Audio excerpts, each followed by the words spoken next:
Hey, everybody, and welcome to a Visionary Psychic interview. I'm Sara Wiseman, and we have with us here today Camilla Hovey. Hey, And hi, yeah, Camilla. The purpose of these Visionary Psychic interviews is one, to help people get to know who's doing this work and sort of how they can find them, but also to get a little more flavor of what happens when you're a regular professional person and then things start to change for you and you find yourself opening to these other realms, or hmm maybe you were a child and the other realms opened, and but now as an adult you're returning to that. So I guess I'd love to hear just a little bit about how you made this big change to come to this kind of work, and yeah, hmm just what's your story there? Okay. I've been spiritual my whole life. Earlier in my life, through most of my adulthood, I've been involved in a more structured religious environment, but it's been soul work for me. It always has. And I've always had communications with the divine, only it looked different then than it does these days. My own soul is on a mission, and I've learned that in this stage of my life. I've done this a number of times. I can feel that in my own soul, and my soul is very focused, and my spirituality has been, my seeking has been very focused my whole life, basically. When you came out of your earlier religious or spiritual background and kind of open into like what we do with this idea of spiritual intuition, or Mhm. it's like there's not a lot of rules. How did that work for you? That there wasn't a lot of structure. It's really about um, Low.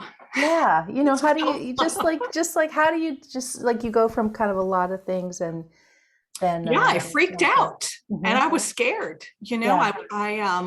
I I have been a student of theology as a regular old person, and understanding why I believed what I believed was always important to me in my journey. And what I've learned in this stage of my life, I'm a trained astrologer in addition to a psychic, a visionary psychic. Those those two realms really dovetail so beautifully. My North Node is in Pisces. My destiny is to expand. My destiny is to broaden myself and to ultimately trust the divine and to love my neighbor, and Mm. kind of breaking out of dogma and breaking out of sets of rules. That was pretty scary at first, and through your classes, I really met so many people on that same journey, and got the experiences in meditation to really set my understanding right. Yeah, it's really interesting who's showing up to this kind of work. And a lot of people are coming from these, you know, deep religious backgrounds. And then you just get to a certain point, and I don't know that it's any fault of the religion. It's like we're just kind of evolving to something different, and we're evolving to For this sure. idea, like talking about this idea of direct connection, where Mm-hmm. you or we don't need that middleman or middle Mm-hmm. person. We just can go to our awareness of the other realms. I thought I had direct connection before, and Hmm. and then my mom died, and I watched her dying process was slow. She had end stage dementia, and I saw the departed come for her, Yeah. and I saw her spirit guides come for her, and I was like, "What the hell is that?" I Right. didn't have a frame for that. Hmm. Hmm. And that's what opened me to realize that even in my spirituality, I just wasn't letting myself see all that's there. And so it really redefined direct connection for Right. me. It's like You know that idea we used to think the world was flat, and then Right. those adventurers would go to the end of the world and they wouldn't fall off. It would just be, and that's kind of sometimes when we follow a belief system, like we think there's, we're told Yes. here's the edge, you can't go past this, and then in your experience, it was like, no, this is happening, this is real. Exactly. The I've actually departed. described it that way. I've said Earth flat, Earth round. It's a Oh, paradigm okay, shift. I can't go back. There's right. just no going back once you see what we see and once you're guided in the ways that the divine guides us. It's amazing and beautiful. How do you move through your day? So for me, I kind of put I sort of have my psychic blinders, my practical blinders on, and then when I want to enter in, I do that. But I sort of have a smaller container that I work in, so I'm not just floating around all the time. How Right. do you deal with that idea of we're in all the worlds all at once? What's your way of moving through that? It's very organic. I wake up every day, and my spiritual practice is to center myself. I go into meditation. I have my way that I do that, Mm-hmm. and I take whatever time I need. I'm able to professionally in the work I do, in addition to my visionary psychic work, I've got the flexibility to do Mm-hmm. that, and so I get myself where I need to be. I can work. I've got a Virgo moon. I can box it in naturally. Yeah. It's natural for me, Right. and Yeah. so when it's time to kind of box it in, I can get the work done. Mm-hmm. Mm-hmm. But what has always been true for me. I knew 5 months before my oldest son was born that he was coming into my life from adoption. I was Mm-hmm. told that the Mm-hmm. divine just opened that realm up to me, and so that's the way it goes sometimes. So you have had multiple significant life events that are unexplainable that Yes, happened to your son, pre-seeing your son, 21 uh, years. mom passing and seeing that experience. Anything Yes. else that comes to mind that was like a significant thing that gave you that definite feeling of, yep, this is real, the unreal is real? Anything else that comes to mind there? I have, when I was involved in my religious background, I did contemplative prayer, which is an Mm-hmm. awful lot like our meditative practices Mm-hmm. these days. And I had visions right before I got married in the mid 90s, a month before my wedding. I was pretty nervous, and there were things that I just knew intuitively, I'm not sure this is going to work for the long haul. And it didn't. But Soul um, lessons, right? Oh I well. know, I Yeah, know that yeah, intuition. I didn't listen. right. But I had this experience in contemplative prayer where the divine came to me on a ballroom floor and danced with me. And Mm, it was like, I think the cartoon of Beauty and the Beast had probably just come out. Like God used right. um, that vision, those symbols for me. I was I had a towel in my hair. I had just been out of the shower that day, and I ballroom danced with the divine, and Mm-hmm. it was the divine's way of saying to me, "I've got you. Mm-hmm. This Mm-hmm. is not going to be all you want it to be, but I've got you." Um, Right. and it eased me, and it was very real for me, even though it was in the ethereal realm. I mean, I think that's really what it was back then. Yeah. Um, I think that idea of, we talk a lot about letting the universe lead, or seeking that feeling of flow where you're dancing with the universe, like, and allowing yourself to be there, as opposed to like what linear society, rational society, dominant society says, there is no flow. And yet Right. when we go into that place, God, universe, divine, whatever words people want, Mhm. then we're carried. We don't have to carry the burden ourselves, and we can put our faith into something different. It's incredible. In one of your classes, Sarah, you had us look at our souls. And it was the first time I ever saw my soul. And I was blue and I was fiery. But more than that, I went up to this honeycomb shaped I thing. remember that. Yeah. Okay. It was I had a spot there. I had my little honeycomb hole there. And there were lots of us that looked like me, and there were lots of us that were golden and lots of us that were green. I mean, there was a wide range of color, and we each had our place. And I mean, to me, that's the divine, you know. I mean, it was just incredible for me to know that I'm a part of this such incredible interconnection. I love that part too, that like, it's funny you say blue. People who tend to be clairvoyant like you are, or to be able to work in some of these systems such as astrology like you do,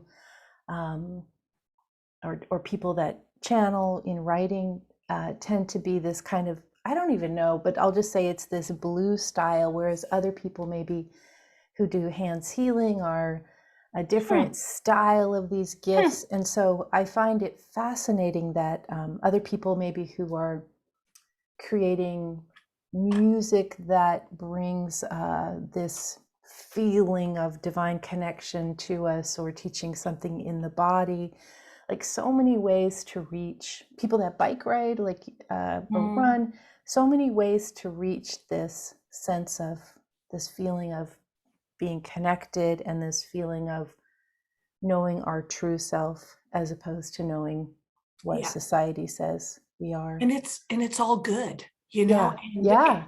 And I can let go of the dogma now. I can remember early on in my first class with you, you were talking about reincarnation. I'm like, I don't know if I'm that girl. I just don't know if I can do that. And I said that to you because that's how I roll. Camilla has a question. Yeah, that's right. Good. That's right. And you said, that's okay. And we just moved on in conversation. And I think that modeling really opened me up. Like, it's all okay. It doesn't have to be for everybody what it is for the person next to them. Yeah, absolutely. Absolutely. That was a gift. Yeah. Like, this is one system, use what works. If it doesn't resonate, so many other systems, you know, like there's no need to control whatever works, whatever helps you see it, right? If you were you work with people a lot in this idea of their transitioning, I would say, from one stage of being to a state of awakening, or maybe they're going through some life transitions that require them to kind of review and assess in order to just get forward. Talk a little bit about what you notice. Is there any marker that you know, oh, a person's gonna, I can tell they're in transition because of this, and I can... Yes, go ahead. I'm not sure what I'm asking, but just respond as you will. So what comes to mind for me, I've got a friend who's my age, from my graduating high school, you know, on social media, and his dad is dying right now. And I saw on one of his posts, I saw his dad is dying in one of his posts. He didn't mention it, but I can see it. And I have sat with the dying in a previous career in my 20s, and have seen that physical transition decades before my own mom passed away. And so I see this man's father is dying, and I reached out to him because I know he's going to have his own journey come out of that. He's going to have his own potential life-changing spiritual experience out of that, you know? And so I reached out to him and said, hey, I see it, man, you know, and I'm sending good energy your way. And I then just sent him a couple of links of resources, of research that's been done on people's dying words and what we can know about the ethereal plane from that kind of place. I don't know what's going to happen for him, but I just felt like I can I can help frame some of this, you know. Frame some of it and give people some languaging. I know Yes. when I kind of opened to this work, I didn't have any language. I didn't know what a guide was. I didn't know what departed were. Didn't know what third eye was. And so when you start, whether the languaging is perfectly correct or not doesn't really matter. It's really about somebody's completely lost. They're about to face this enormously emotionally challenging thing. And if you can just give them a few like spiritual markers or spiritual guideposts, like what they're going to what they may experience in other realms, that can be all the difference. I know when my own father was dying, which is over 20 years ago now, but I just kept thinking he was going to get better. And of course he was not getting better at all. And I remember he was in hospice. He was very near death. And they handed us this little sheet that was like the signs of death, or and they said he's actively dying. And I had never heard that phrase. I'd never heard it. And this was kind of before the spirituality had really, I have to let my little dog in. Sorry, we're going to go for a journey here, or let her out. Oh my goodness. There we go. But this idea of even just having that little sheet with, here are the steps. And my brother and I are just holding the sheet like, okay, what step are we on? And that was ridiculous. And yet, it makes all the sense in the world. Without a languaging of, you know, in this belief system, maybe we before we pass, we're going to see our dear departed, or this is what the other realm brings to us, or those. And it's okay. It's okay when we see that. Yeah, and then just those things, just knowing that you may have dreams where the departed or the person that's about to depart, just knowing we may. Like my own mother, she was all over my house in the days after she died, and I had to. And I had no words for cutting cords. I had no frame for that, but I had to find it because I needed to release her. We'd had such a complicated relationship from the get-go, from the womb, you know. I just needed to let her go to wherever she was going to go next. I'm really comfortable in that place, in those really tender moments of transition. I've been in them a lot professionally. It just so happens. I feel confident that I'll find whatever that language is in that moment. When you apply the blueprint of astrology, so my belief is that our astrology is kind of like our pattern, our unique little map. That's how I see it. When you apply that to, so say you're getting visions for someone, or the departed are showing up, and then you've got their astrology, what other information does that give you to know somebody's where they are in their journey? Okay. Because you look at where they are time-wise. So I've been trained in esoteric astrology, and so the idea is it's a blueprint of our lives the moment we dropped into this life. This is what we came with. Forget tabula rasa. That's a bunch of nonsense. You know, we've come with stories, and we've come with life experiences. And as much as, for instance, my North Node in Pisces moves me to expand with the divine and my understanding and trust of that relationship, my South Node, the opposite end of that chart, is where I was most comfortable, and that's Virgo energy. That's grounded. I've got the rules. I've got the lists. I'm going to get the job done. That's my comfort place. And that's indicative of my past life experience. And so as I'm evolving and growing through this stage of my life, I'm at this point where I can see that now. and I can make choices to continue to pursue my own development. And that, I just bring that to every reading I come to. That's Right. just a natural part of it for me. Yeah, I love that. My North Node is in Leo, and so and I have almost my South Node's in Aquarius, and I have almost That's so like funny. I have You're an Aquarius girl. yeah, I have like 7 planets in Aquarius. Like most of them, That's like almost the all charts, of them. the charts are pretty lopsided, and so it's funny because this idea of, you could say it's astrology, or you could say soul lessons. My soul lessons are put down the book, stop meditating, and get out and connect with people, right? That's like, right. and Be so seen. Be yes, seen. right. You know how long it took me to get to I the Zoom? know. It's okay. I understand How it. embarrassing. Oh well, I'm like, That's all right. I can't do Zoom. It's like, You do yeah, you. you can do Zoom.